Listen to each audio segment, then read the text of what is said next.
Class 11th complex number and quadratic equation chapter number 5 chapter 5 तो complex number and quadratic equation. ठीक है, तो complex number समझने से पहले थोड़ा सा फिर हम इसका बेसिक्स आते हैं नंबर सिस्टम पे। वही कि नेचुरल नंबर हमारे स्टार्ट होते हैं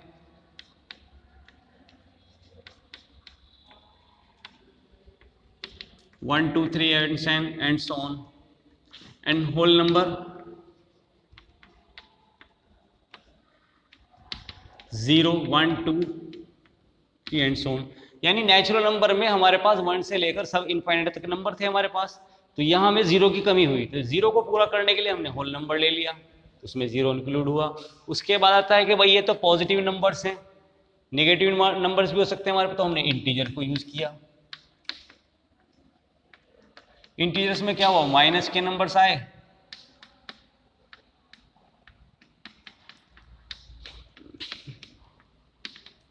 तो माइनस की भी हमारे पास कमी पूरी हुई। उसके बाद आता है हमारे पास कि चलो माइनस भी आ गया, 0 भी इंक्लूड हो गया, 1 2 3 भी हो गया कंप्लीट।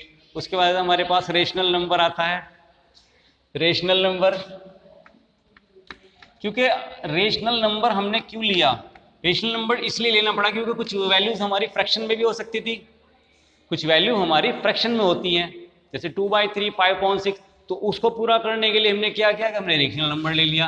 यानी p/q की फॉर्म वाले जितने भी हमारे नंबर एलिमेंट्स होंगे वो हमारे रेशनल नंबर में आ जाएंगे, तो हमारे पास इसकी भी पूर्ति हो गई। ऐसा करने से हमें क्या हुआ कि रेशनल नंबर 2/3 5/6 ये 7 ये तो हो ही जाएंगे, लेकिन क्या ये इंटीजर्स होल नंबर और नेचुरल नंबर ये भी तो हमारे फ्रैक्शन बन गए, यानी ये भी हमारे रेशनल नंबर में इंक्लूड हो गए। इसका मतलब हुआ कि रेशनल नंबर के अंदर ये सब नंबर भी मौजूद हो गए। अब उसके बाद प्रॉब्लम ये हुई कि भाई एक प्राइम नंबर्स होते हैं, उसके बाद था इर्रेशनल नंबर।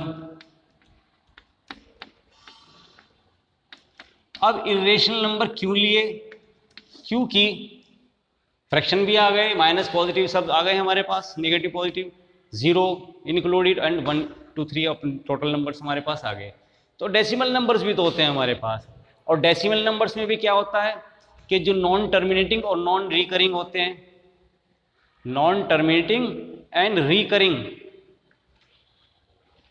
मतलब जो नंबर्स हमारे पास डेसिमल में आते हैं वो 3 टाइप्स के होते हैं।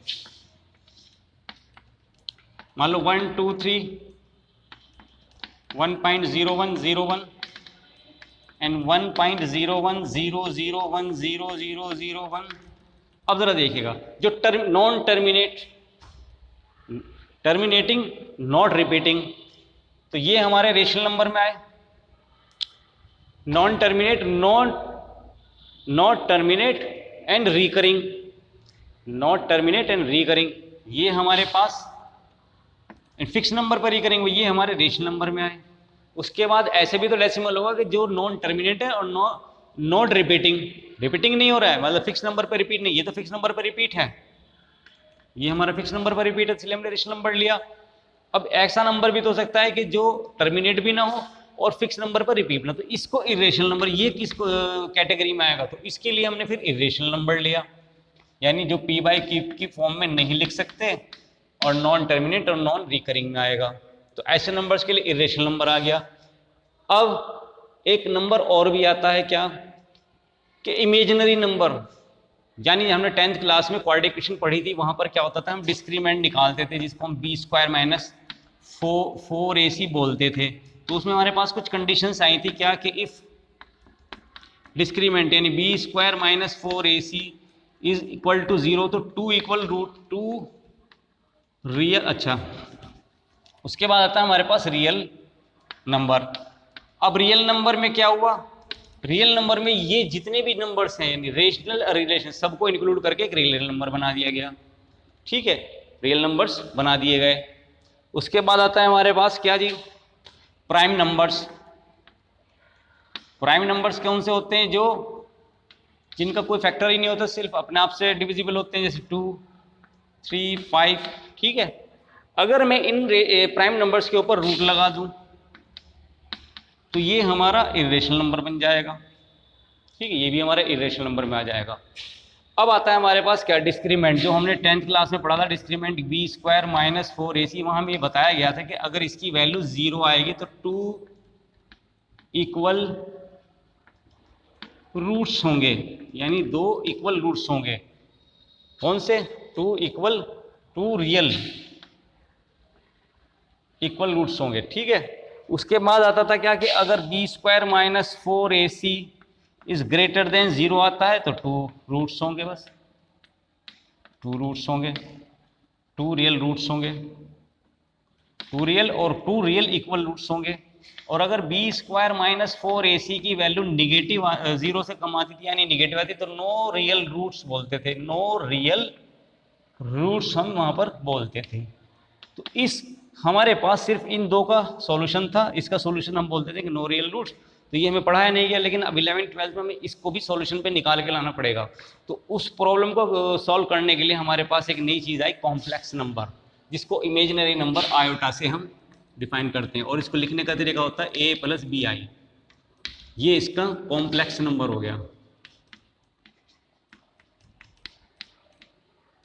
ठीक है, इसमें क्या होता है कि अगर x = -b plus minus root B square minus 4ac/2a, यहाँ अगर निगेटिव वैल्यू आती है तो हम क्या करते हैं, जो आई स्क्वायर होता है उसकी वैल्यू -1 होती है।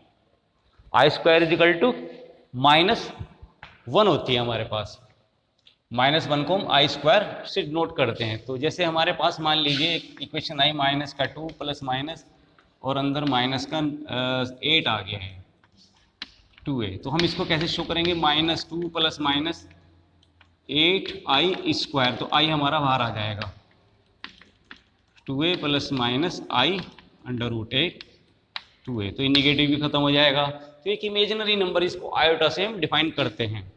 तो इसको सॉल्व करने के लिए इस एक्सरसाइज में हम सिर्फ 3 वैल्यू i की वैल्यू याद रखेंगे, तो उससे हमारे पास इजी हो जाएगा क्वेश्चन को सॉल्व करना। कैसे?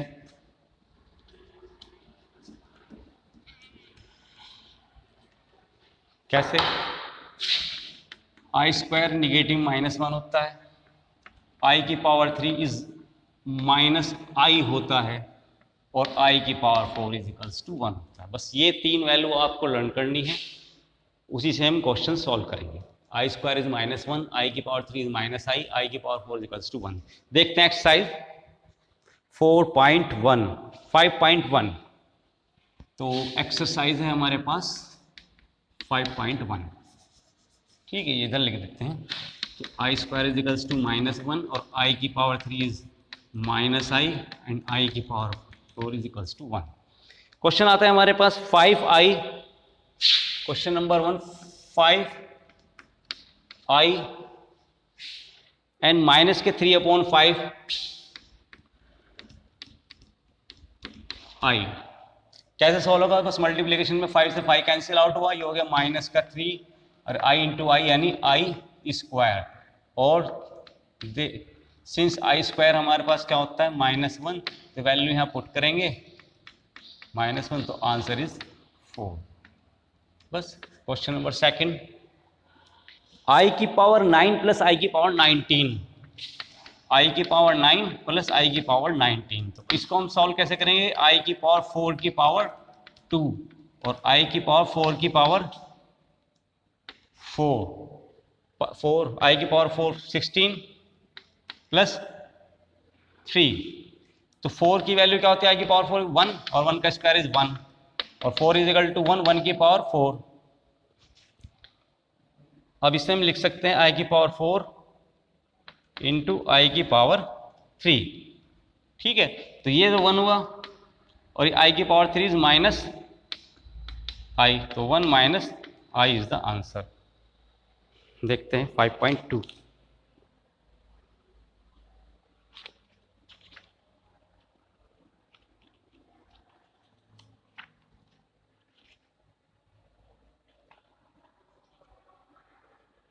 एक्सरसाइज 5.2 5.1 सॉरी, 2 का तो 0 आ रहा है, क्यों आ रहा है भाई, देखते हैं क्या गलती हो गई।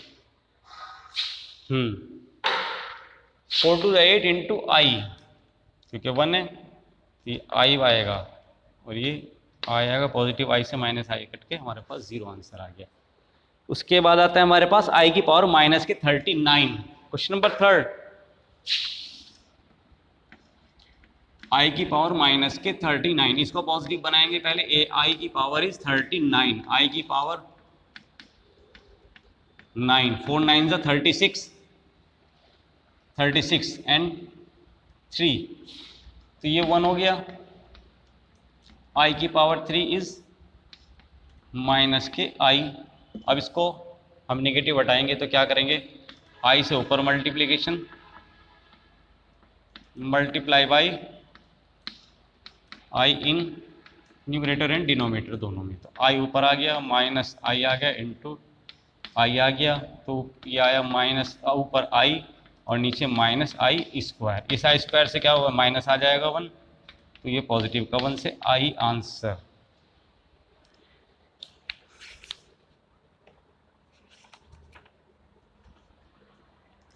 ठीक है, उसके बाद आता है question number 4।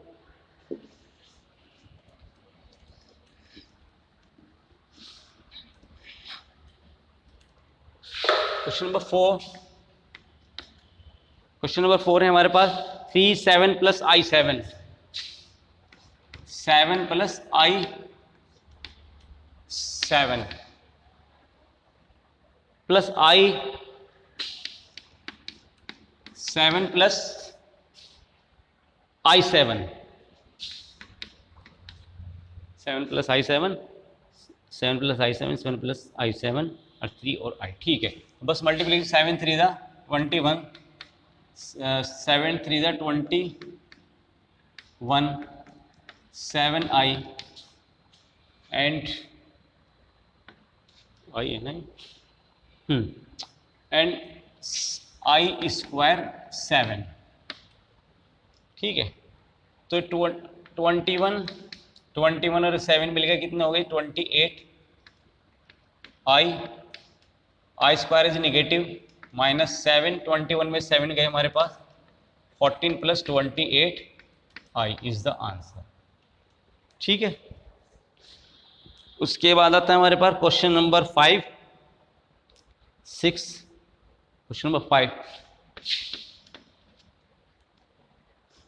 1 minus I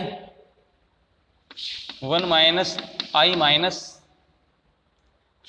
minus 1 plus I 6, minus 1 plus I 6, bracket खुलेगा 1 माइनस आई, माइनस से माइनस प्लस एंड माइनस के I 6, 1 minus I minus minus plus and plus के 1 माइनस प्लस माइनस आई 6, इस ये कैंसिल आउट हुआ, minus के I 6 और minus के 7 आई। देखते हैं क्वेश्चन नंबर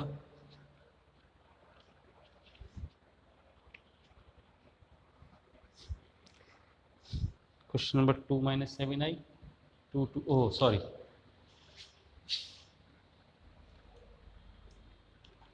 1 1 मिलके 2 हो गया।